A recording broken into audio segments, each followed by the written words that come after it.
what a great evening this is. And for me personally, I'm delighted to be here. And Major here, thank you so much for inviting me to be here with you all this evening. Carrie, it's been a delight to get to know you a little bit. And you have the awesome responsibility of leadership upon your shoulders. And I have every confidence that you will do well. To the board, thank you for all you do to sustain this great organization. It's your efforts, your vision, and quite frankly, your hard work behind the scenes that continue to make this a great, great organization. I have to tell you, for me personally, going to Auburn University,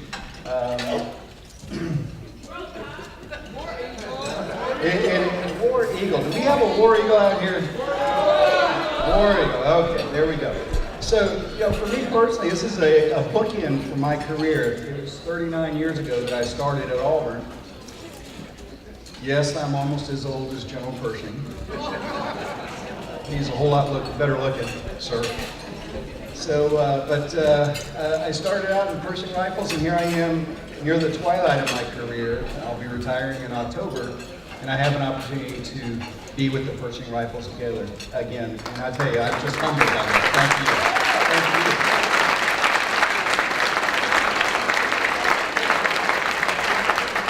So I shared with you, I was in the introduction, I'm from LA, Lower Alabama.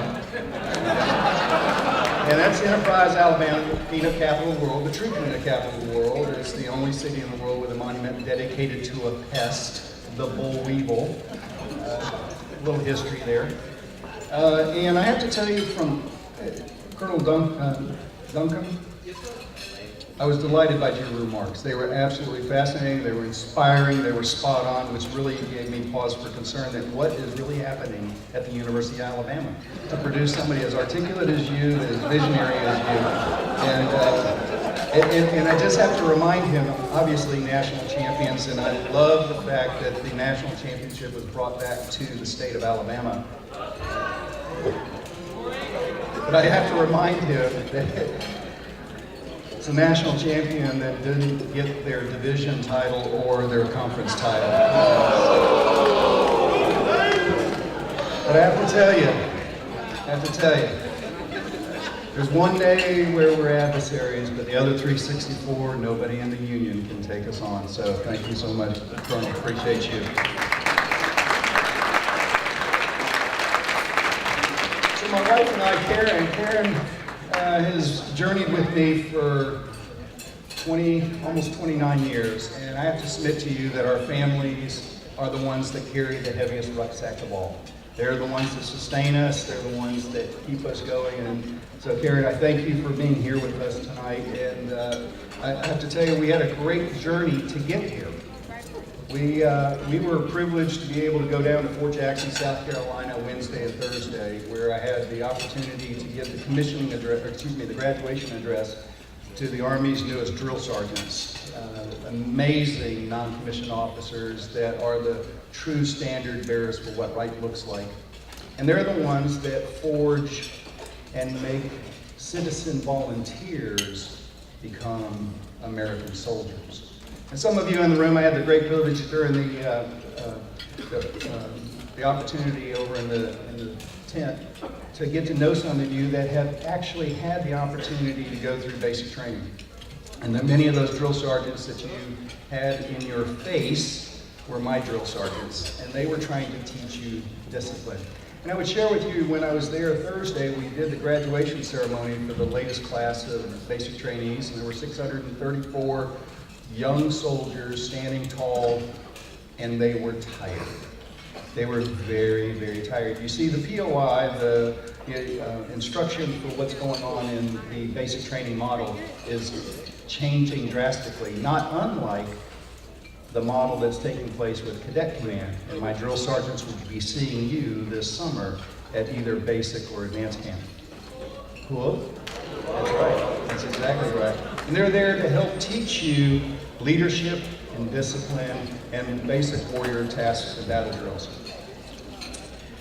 But I have to tell you, what's interesting about our newest soldiers is what took place on the parade field at Hilton Parade Field at Fort Jackson just a few months ago.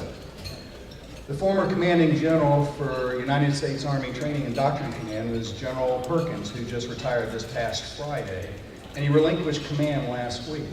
And General Perkins was down at Fort Jackson, South Carolina at the graduation. He gave the graduation address, and after it was over, there were about 1,000 new soldiers out there on the field, and their families were as proud as they could be. And General Perkins went down there and he walked around amongst the soldiers and the families and just talking with several of the families. And he came up on this one family around their soldier, and he started to talk to them. And the elderly lady there was a grandmother, and General Perkins turned to the grandmother and said, "So who are you here with?" And she says, "My grandson, he's standing right there." And General Perkins said, "So, well, tell me, do you see anything different about your grandson?" And she goes, "Oh, yes, I do." She said, "You know, he used to slouch a lot, slumped over. Now he stands erect and tall." And that's very good, the general said. And then he said, "Do you see anything else?" And she said, "Yes, I do. You see, he used to be pretty cocky, and now he's very respectful. Yes, ma'am, and no, ma'am." Well, that's very, very good. "And do you see anything else about your grandson?" She said, "Absolutely. He's about 30 pounds lighter." I said, "Well, that could be good too. And he looks very fit." He said, "Is there anything else that you see?" And she said, "Yes. Come to think of it, he's smaller on the outside, but bigger on the inside." How true those words are and what we try to do in the uniform of the United States Army and indeed the other services as well. To be smaller on the outside and bigger on the inside. And you see, that's exactly what you're doing as you're going through your programs of study and being in the Pershing Rifles, is you're learning how to be bigger on the inside. You're learning things about yourself, you're learning things about discipline, and you're making yourself better because you're a values-based leader. You know, of course, in the Army, we talk about the 7 values of leadership by the acronym LDR, SHIP, loyalty, duty, respect, selfless service, honor, integrity, and personal courage. And I will tell you that those values will serve you well as a leader, regardless of whether you become a leader in the uniform of the United States of America, or a leader in business, or a leader in a nonprofit organization. Whatever it is, the core is that you must be values-based. And I would submit to you that the values that you're learning in your ROTC programs and the Pershing Rifles is setting you for success, wild success. Because what you are learning right now is going to become your DNA, will become who you are as you lead soldiers. And again, Colonel Duncan, you did a brilliant job of talking about the principles of leadership and the character that is essential to be maintaining leadership. To have the awesome privilege to lead men and women, America's treasured sons and daughters, trusted in your care. So I would submit to you, stay true to who you are, learn from those around you, and be values-based in all you do. I have to tell you that, again, being from Auburn, my brother, who's a year younger than I am, he and I went off to school at the same time. He was the black sheep of our family. He did go to the University of Alabama. And, okay, roll tide. There we go. Okay, we get that all out there. So my brother, who was my little brother, a year younger, he's 6'6", 250, offensive tackle for Enterprise High School.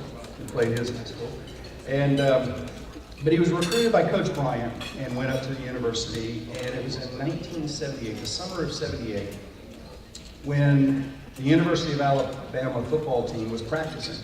And they were practicing out on the field, and it was an amazingly hot summer day in July. And the offense and the defense were on the football field and they were scrimmaging. You had special teams off to one side and you had the receivers over on the other side. And while all of this activity was going on, Coach Bryant, an amazing individual, was in a tower on the 50-yard line, watching these young men perfect their skills. That year, the captain of the football team was a rising senior. He's a defensive linebacker. His name was Rich Wingo. Rich Wingo. Rich Wingo was not only a rising senior and captain of the football team, but he was a pre-All-American select, destined to go into the NFL. So Rich was pretty full of himself, kind of cocky, knew all he had to do was get through his senior year and he was going to be making some big dollars and a lot of fame. So as a result, he was not giving his all on the football field. So as I mentioned, the offense and the defense were lining up and the quarterback gets behind the center and he takes the ball and he gives it to the running back and the running back runs off the right side of the offensive line into the secondary, and with about a 50-60% effort, Rich Wingo tackles the running back. Everybody gets up, claps their hands, heads back to the huddle, and as they're going back to the huddle, Coach Bryant says, "Wingo, run that play again."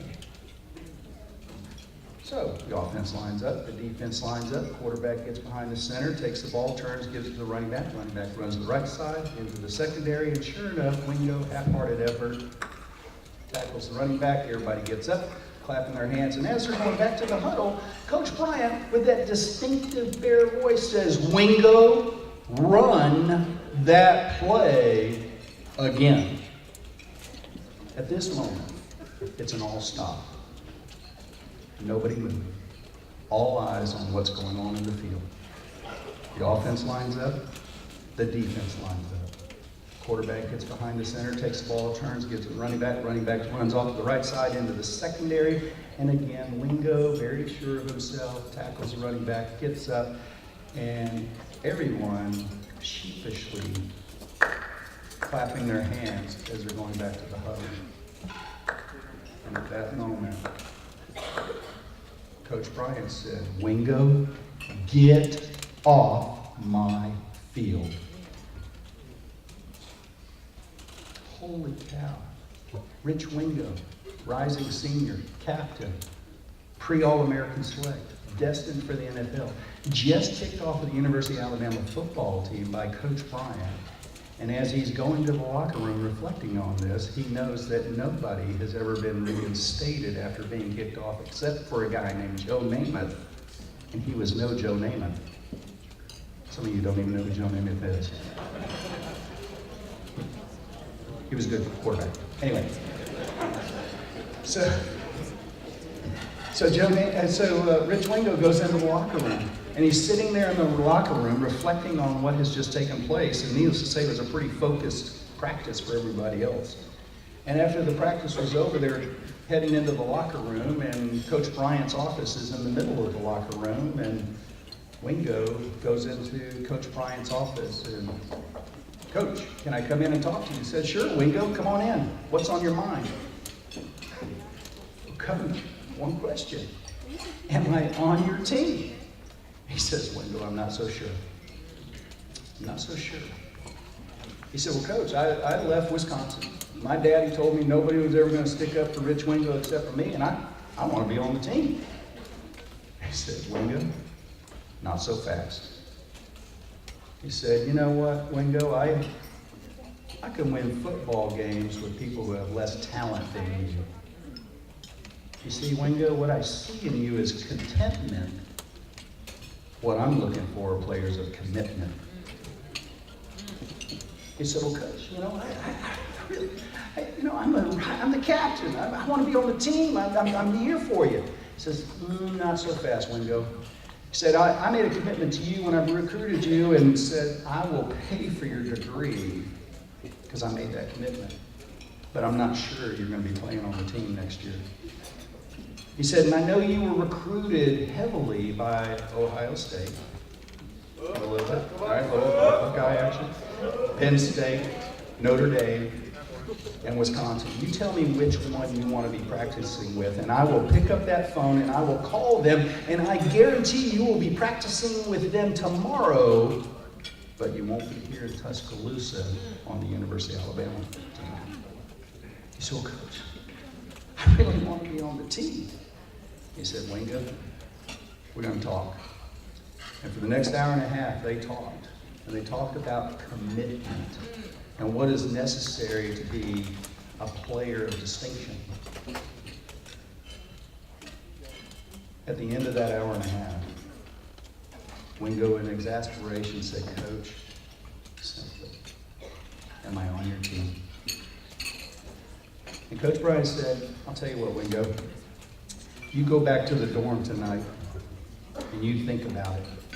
And you tell me tomorrow morning at an appointment at 9 o'clock whether you're going to continue to be content or you're going to be committed. I'm going home. And I'm going to talk about it and pray about it with my wife. I'll see you tomorrow morning at 9. Well, Wingo went back to the dorm, and needless to say, this was the longest night of Rich Wingo's life. You see, Rich Wingo had to do some serious soul searching as to who he was, what he was all about. And you know, when he got real with himself, he realized he was just going through the motions. He was content in all things. He was content at being a football player. He was content at being a student, a friend, a family member, and in his faith. In all dimensions of his life, he realized he was just going through the motions. That next morning, Coach Bryan, who was an incredible creature of habit, every morning at 6 a.m. he would roll into the stadium parking lot, and this morning was no different. And he pulls into his parking space, gets out of the car, closes the door, and looks up, and lo and behold, who is standing there? Rich Wingo. Wingo, what are you doing here? Our appointment's not until 9 o'clock. He said, I know, Coach, but I didn't want to be late. And in the infamous words of a leader, Coach Bryan said, follow me. Wingo said it was the longest walk of his life going through that Coliseum, following Coach Bryant back into that locker room and into his office. And they sat down. And Wingo said, Coach, am I on your team? And Coach Bryan said, Wingo, are you going to be content or are you going to be committed? He said, Coach, I'm committed. Show me. You get out on that field this afternoon and you show me your commitment. And as far as I'm concerned, this conversation never happened. Wow.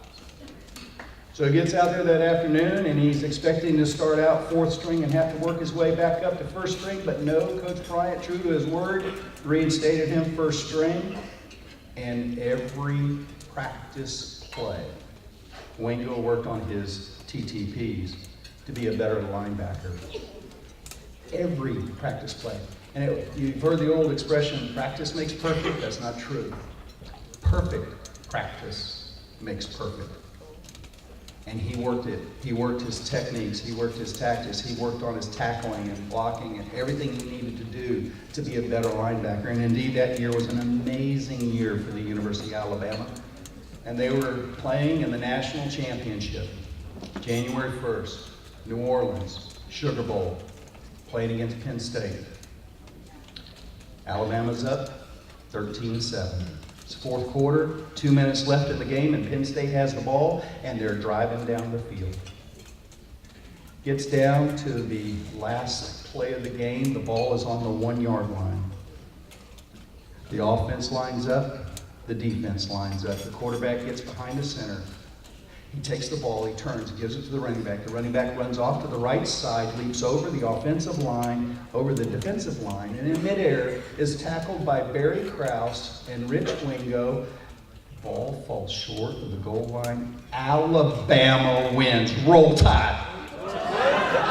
Woo!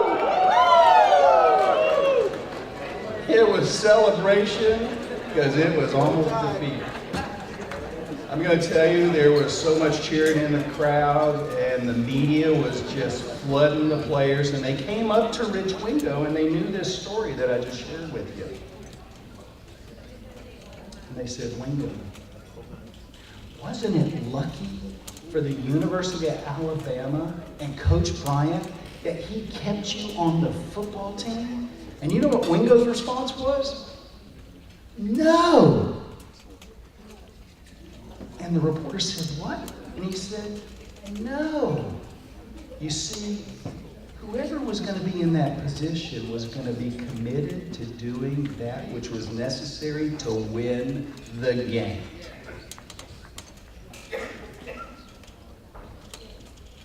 Wingo went on, played for the Green Bay Packers for 7 years. A great career. Is retired from the NFL, went back to Tuscaloosa, is now a state senator. So to you, tonight, when you go back to your room in your dorm and you're looking in the mirror, I ask you, are you content? Or are you going to be committed? Are you going to be content in going through the motions and just being mediocrity? Or are you willing to take it and give it your all? To be committed to doing that which is necessary to win the game. The game in your career, the game in your faith, the game in your families, the game in your relationships. Whatever that is, are you going to be committed to doing that which is necessary to win the game? So I submit to you that what a way to emulate a great leader and learn the principles of leadership as typified by General John J. Blackjack Pershing, who endured so much, but his life was a commitment to the profession of arms. And even in his greatest adversity, when his wife and his daughters all perished, he stayed true to that commitment.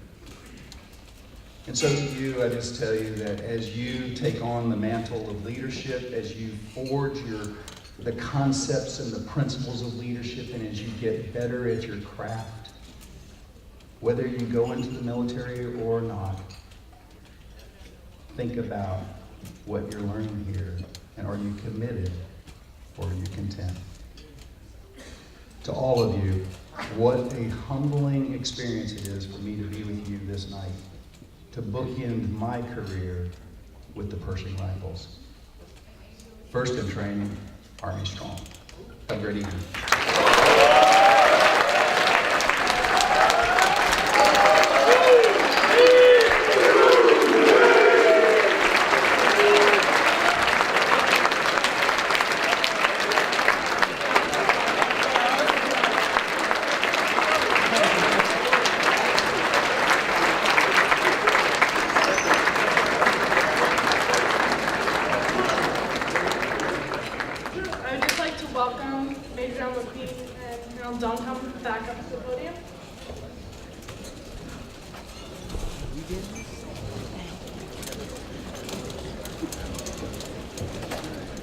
So on behalf of the Pershing family of organizations, we'd like to present both of you with a Pershing Rifle belt buckle and a challenge.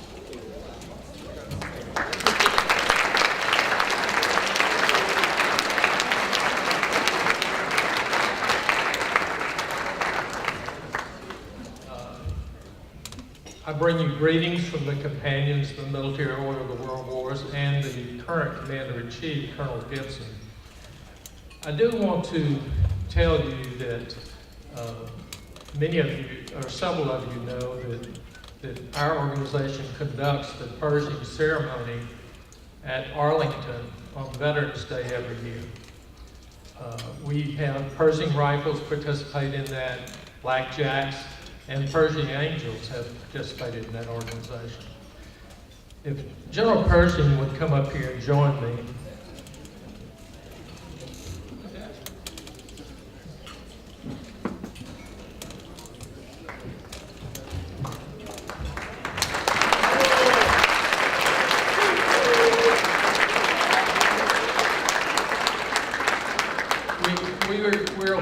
We'll be very fortunate to have General Pershing with us on November the 11th, on Veterans Day. 2018. And as a reminder, hopefully, I'll present this flag of our order and American flag desk set to General Pershing to remind him that he has an appointment with us. I would also like to invite all of you, you don't need a special invitation, but if you happen to be in Arlington on Veterans Day this coming year, 3 o'clock in the afternoon, come out to General Pershing's gravesite and attend that ceremony. I think you'll be impressed. Your Chief Executive Officer, Chris Sherman, was with us this past year, and we hope he'll be back this coming year. Thanks, Clay.